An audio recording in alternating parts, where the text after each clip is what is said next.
Hi, I'm Sue Franke, and I wanted to talk a little bit about my career starting out in the United States Marine Band Chamber Orchestra as a violist.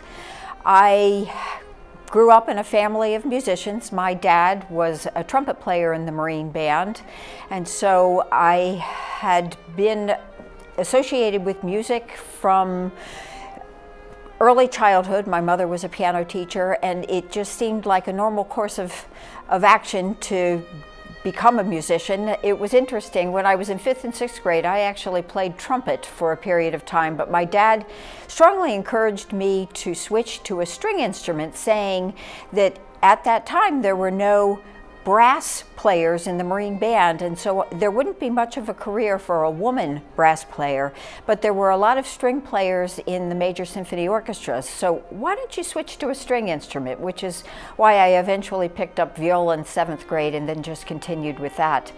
I got a Bachelor of Music from Eastman School of Music in viola. The degree itself doesn't qualify you to do much anything else except play your instrument. So after I graduated, I set about auditioning for different orchestras. I was quite fortunate in having the Marine Band viola position come open about 4 months after I graduated, so I was able to take that audition, which was quite stringent at the time. About 4 or 5 hours worth of auditioning, won the audition. They had to make sure that at that time my dad was still in the band, that there was no conflict of interest, so there was an extra layer of auditioning that they put me through because of that. And interestingly enough, we were the first father-daughter in the United States Marine Band, my dad as a trumpet player and myself as a violist. And I think some of the challenges of being a woman in the Marine Band at that particular point in time was that they'd only had a woman in the band for maybe 8 to 10 years. And so the uniforms were still in the making. They were still trying to fine-tune what the uniform might look like for a Marine Band woman and how to best outfit one in a skirt, in a blouse or a jacket, and so things were still very tenuous at that time. About 5 years after I got in the band, I actually became pregnant with my son, and there was no such thing as maternity uniforms at that time. We actually, to continue playing, I took a men's uniform and altered that for a period of time until it was no longer fit, and then I actually had to go down into the library to fulfill my requirements as being in the band while I was pregnant. Today they have playing maternity uniforms. Women can go all the way through their 9 months, and so it's very different now, but I think those were some of the challenges. Also, just in terms of men, especially those that had been in for 20-25 years, accepting the fact that there were women in the band. I think when I got in, there were maybe 8 to 10 in a group of 150, so it was a very elite group at that time. So I spent 24 years in the band. It was a very fulfilling career. I enjoyed playing at the White House, all the many concerts we played in various venues, music in the schools, just so many different opportunities. And I still play today.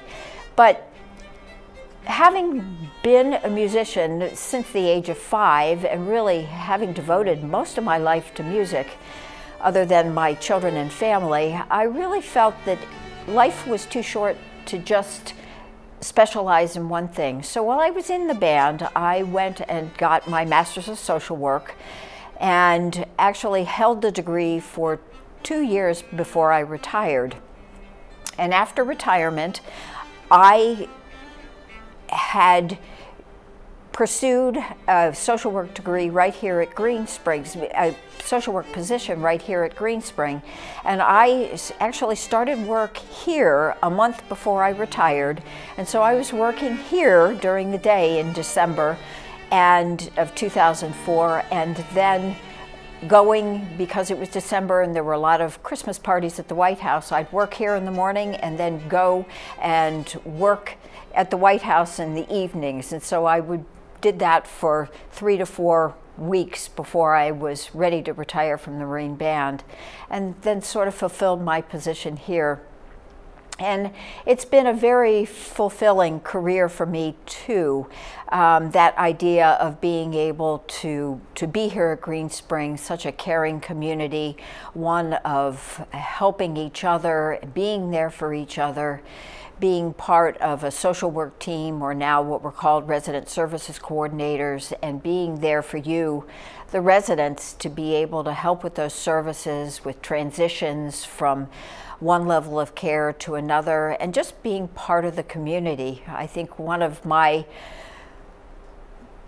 passions since I've gotten here, being that I'm no longer performing regularly in music, is to become part of the Green Spring Players as one of the performers there, and that has really furthered my feeling of wanting to perform and enjoying being on the stage, but yet in a very different capacity.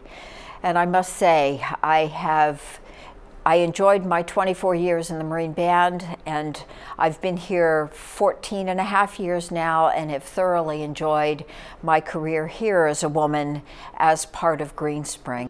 My advice for somebody that wants to pursue a career in music, particularly a woman, is to make sure that it is your passion. Music is a very challenging career in that it requires a lot of dedicated practice, which can be very isolating in that you're doing that practicing all by yourself, with the thought that then you are joining a larger group once you become proficient. So making sure it's your passion and that it's something that you are dedicating yourself to. As a young person pursuing the degree of a social worker, I think that it's something that there are so many different facets of social work. It's a helping career. It's helping those that need services, those that require help and support in some way. And the degree itself, especially the Master's of Social Work, has 2 complete internships where you go into a facility or an organization and you do that role of social work for 14 to 21 hours a week, just to really make sure that that's where your fit is and that that's where you feel that you are called to be.